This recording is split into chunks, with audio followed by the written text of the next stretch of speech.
En una carta a un posible comprador en el año 1618, Rubens le cuenta que tiene un Prometeo encadenado al monte Cáucaso con un águila que le come el hígado. Original de mi mano, dice. El águila pintada por Snyders.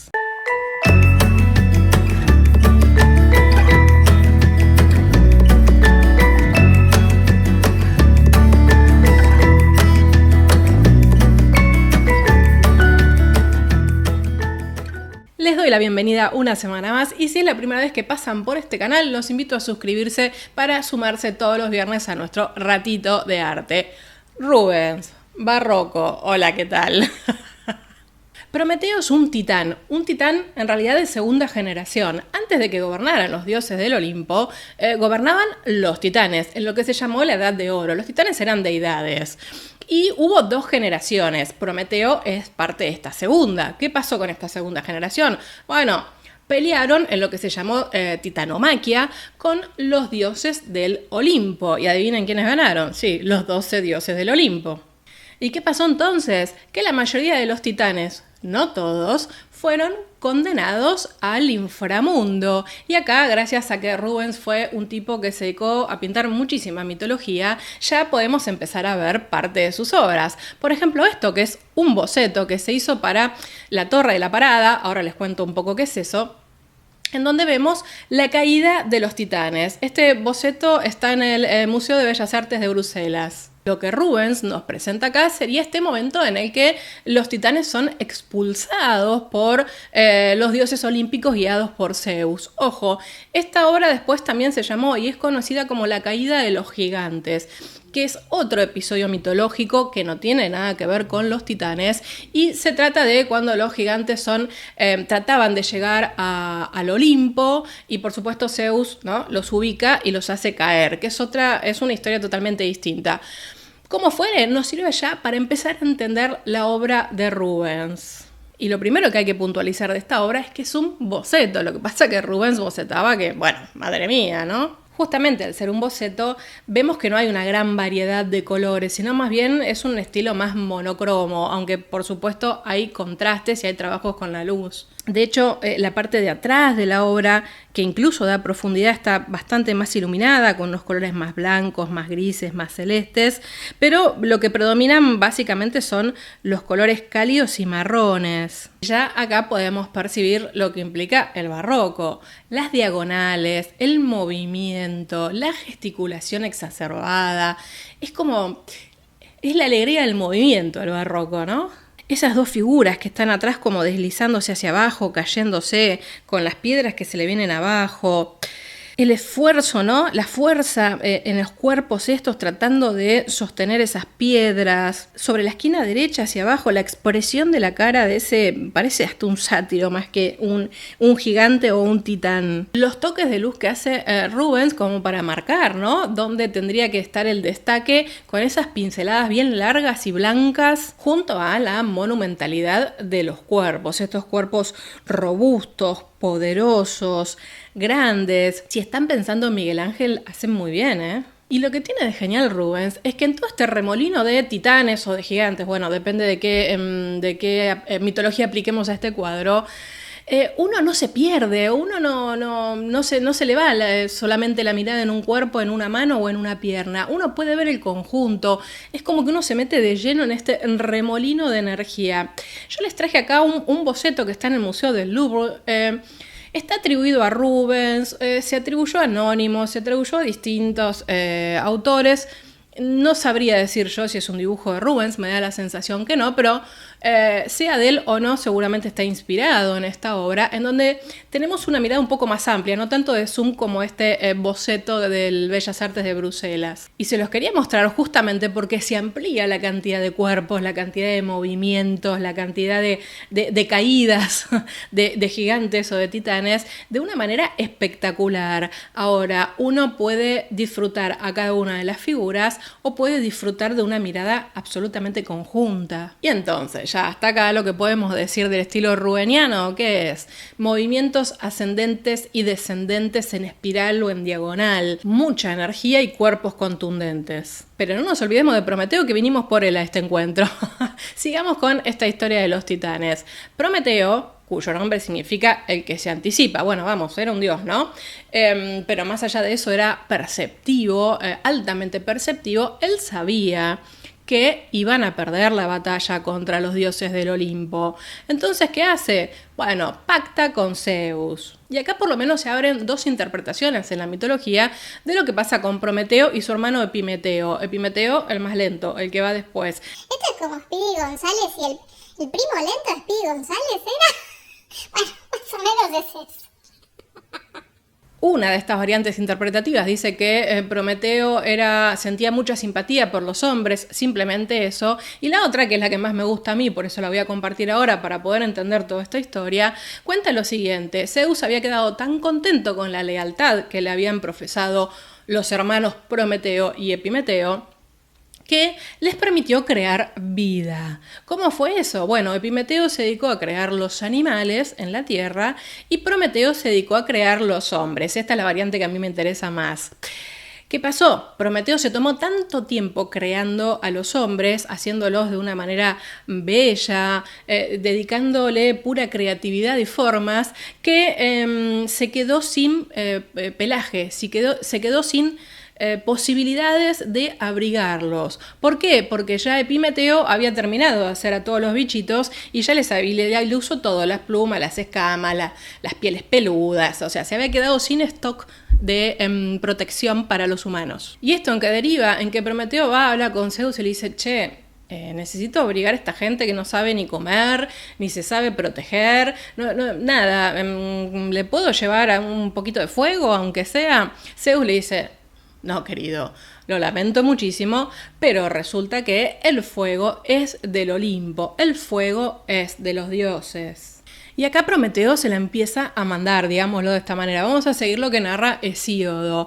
Lo primero que hace es trampa en el sacrificio. Para que los hombres tuvieran algo para alimentarse, cuando tienen que sacrificar un buey a Zeus, lo que hace Prometeo es le dice a los hombres, ustedes quédense con la carne y las vísceras, y a Zeus le ponemos los huesos mezclados con grasa, como para que no se dé cuenta. Pero Zeus es un dios, o sea, tonto nada. Entonces dice, este muchacho se está equivocando. Le voy a explicar cómo son las cosas. Y manda un castigo a los hombres a través de Pandora, que esa es una historia que ya les conté en algún momento y les dejo por aquí el link. Pero Prometeo, tan protector, con tanto amor por su obra, es decir, por los hombres, se manda la segunda, que es lo que nos muestra Rubens también en este boceto para la Torre de la Parada. Va al Olimpo, roba fuego y solo alcanza a los hombres.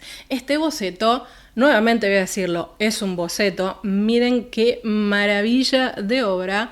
Nos muestra en el momento en el que Prometeo está escapando del Olimpo y mira para atrás, así como temiendo que lo estén persiguiendo, ¿no? Por cierto, y antes que me olvide, la Torre de la Parada era un pabellón de casa de Felipe IV para el que encargó a Rubens una serie decorativa de distintos cuadros.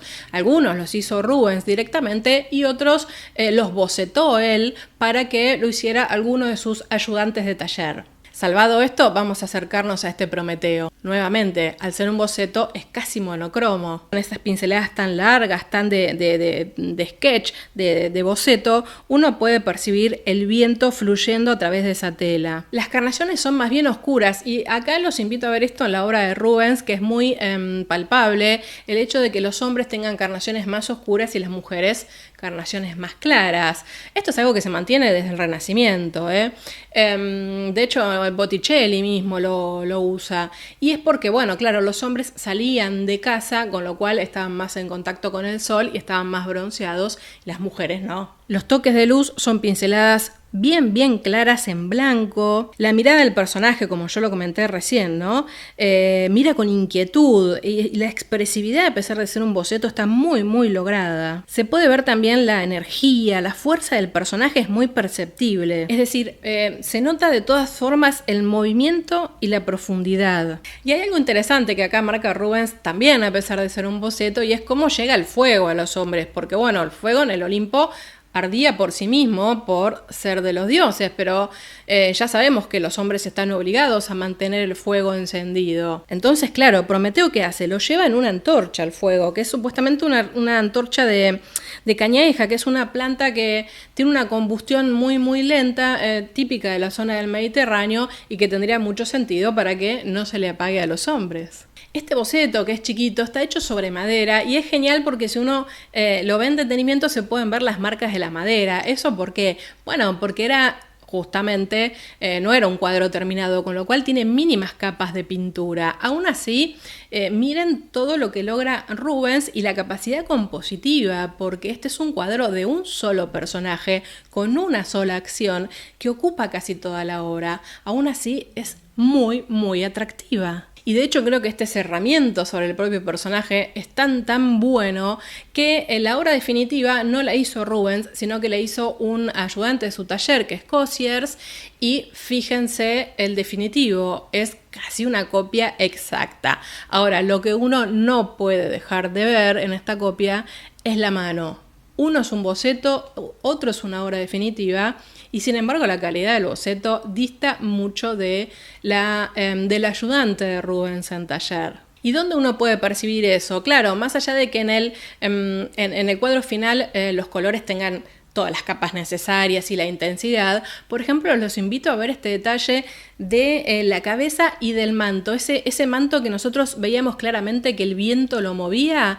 Bueno, miren lo que es digamos, la reproducción que hace Cossiers, en donde parece más una masa fija, roja, que una tela. Y ahora todo muy lindo con Prometeo y con nosotros los humanos, porque nos ayudó a aprender cómo sobrevivir, nos dio el fuego, nos enseñó cómo conseguir alimento, pero Zeus se hartó. Y es entonces que lo condena a estar encadenado por toda la eternidad, aunque después vemos que alguien lo termina salvando, pero no nos vamos a meter ahí hoy. Decía yo, a estar encadenado en el monte Cáucaso con una tortura constante. Y es que un águila le come su hígado. Ahora, ¿qué pasa? ¿El águila le come el hígado todos los días? Claro, porque Prometeo es una deidad, es un titán. Eso significa que en cuanto el águila termina de comer su hígado, se regenera, vuelve a salir, vuelve a crecer el hígado y el bichito de nuevo se alimenta.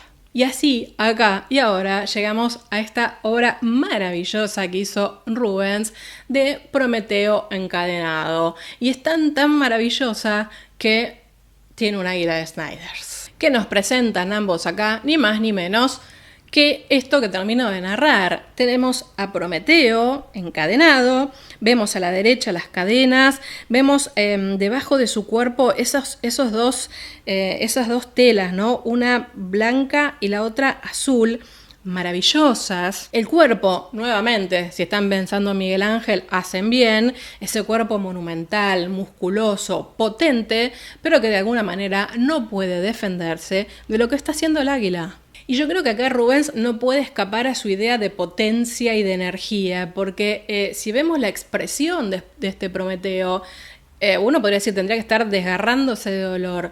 Y muestra que está sufriendo, pero también muestra cierto ceño fruncido como de potencia, de resistencia. Por lo menos eso me parece a mí, ¿no? La escena no tiene muchas variantes de color, tiene una diagonal tan potente en el cuerpo de Prometeo que es realmente impactante, casi como un zoom a la escena. Vemos apenas parte del monte Cáucaso, apenas parte del cielo y algo de paisaje que se ve de fondo, pero ¿qué nos importa? Lo que está sucediendo allí, el tamaño del águila. enorme.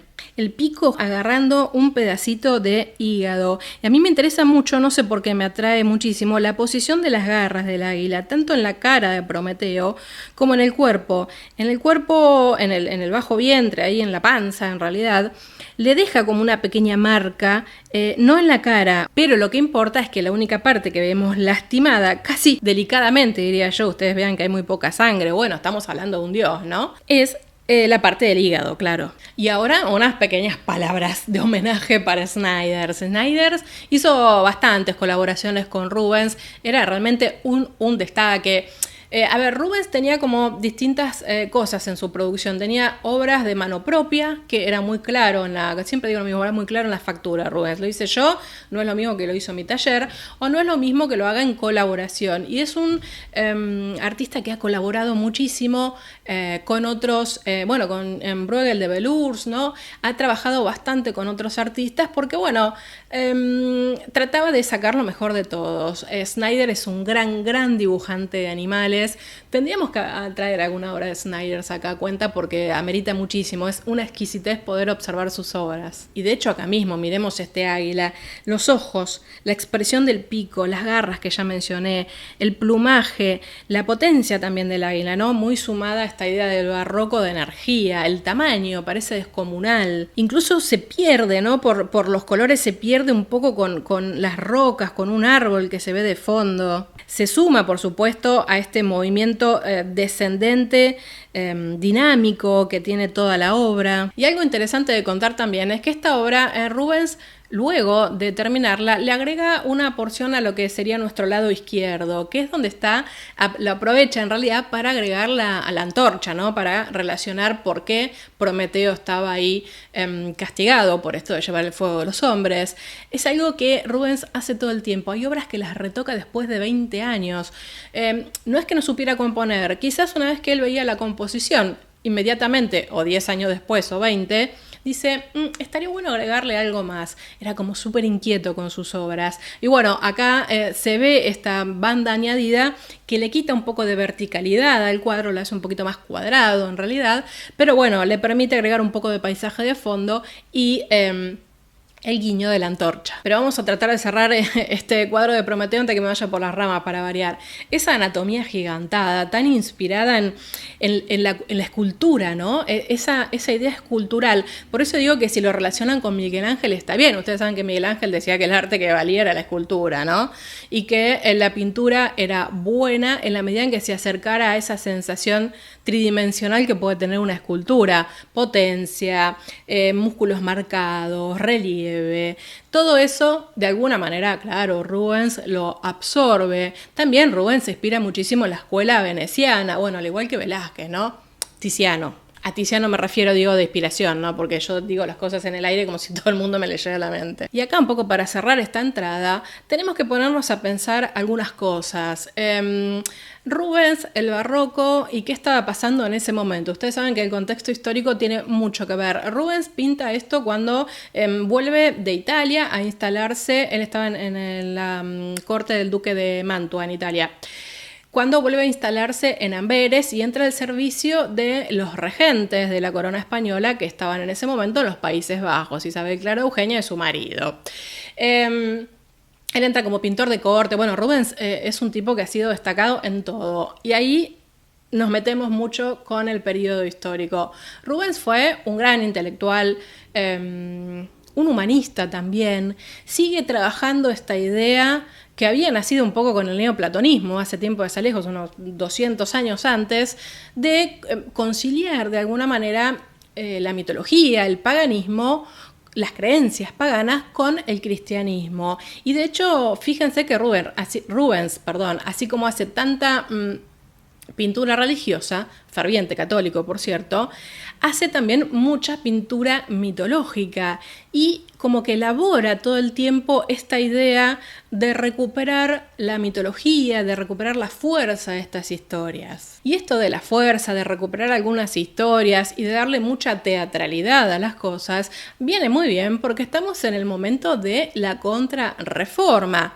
Siempre digo lo mismo, ¿se acuerdan, no? Reforma protestante contra Reforma católica, donde hay que conmover al fiel, hay que poner imágenes que inviten al fiel a reflexionar y a creer en Dios, etcétera, etcétera. Acá, por supuesto, en este caso, no lo estamos viendo aplicado a una pintura religiosa, sino algo mitológico. Pero a ver, el esquema compositivo, la sensación, las emociones que se quieren transmitir son las mismas. Siempre que vayamos a hablar de barroco, y esto vale por supuesto para Rubens, por algunas cosas que voy a aclarar ahora, tenemos que hablar de dramatismo, de facetas trágicas, de facetas dinámicas, de la retórica, de la exuberancia. ¿Y por qué digo que hablar de barroco y hablar de Rubens es decir prácticamente lo mismo? Bueno, a ver, el barroco como período dentro de la historia del arte no existía antes, es decir, es una concepción a caballo entre el siglo XIX y XX. ¿Por qué? Porque no se diferenciaba antes lo que era el alto renacimiento y el manierismo de lo que podía ser la pintura barroca. Esta es una periodización que introduce Gülflin, un historiador del arte, porque ve características distintas a lo que uno podía encontrar en el manierismo, con, bueno, esta idea de cuerpos totalmente distintos, más bien alargados, otro tipo de expresividad, de lo que podía uno encontrar en alguien como Rubens, es decir, o Velázquez, no sé. Es decir, una retórica del movimiento, una exageración del dramatismo, los movimientos espiralados, ascendentes, descendentes. Bueno, todo eso en el manierismo no se encuentra tanto y en el Alto Renacimiento tampoco. Y de hecho, así como algunos encuentran el nacimiento del barroco en la obra de Bernini en Italia, estaríamos hablando de escultura y de arquitectura, bueno, en el ámbito de la pintura se entiende que el barroco nace con Rubens. Lo que se dice habitualmente, y yo estoy muy de acuerdo, es que Rubens logró potenciar muchas cosas que ya se veían en Tiziano, en Veronese, en Tintoretto y, bueno, por supuesto también en el clasicismo, en Miguel Ángel, y le da toda un nivel de exuberancia, diría yo, también muy delicado y muy trabajado, un gran compositor, Rubens. Entonces, hablar de la obra de Rubens y hablar de barroco es decir algunos punteos muy, muy básicos. Tendencia al movimiento antes que la serenidad, formas abiertas antes que formas cerradas, por supuesto las curvas antes que las rectas, profundidad antes que frontalidad, exuberancia decorativa. Bueno, por algo todo esto termina decantando en el rococó, ¿no? Y hasta aquí la entrada al día de la fecha con la obra de Rubens, de quien habíamos hablado, a pesar de que me encanta, una sola vez en este canal, que fue el primer video que compartí con ustedes hace más de un año ya, cómo pasa el tiempo. Espero les haya gustado, háganmelo saber en los comentarios qué le parece la obra de Rubens, qué opinan de él, si quieren alguna obra puntual de él, de la que queramos hablar, les dejo mis contactos, aguardo sus comentarios, espero les haya gustado, con lo cual aguardo sus likes y también compartir, que es la forma que tenemos de darnos a conocer en este canal, donde nos encontramos todos los viernes. Nos vemos la próxima semana, no olviden de suscribirse, adiós.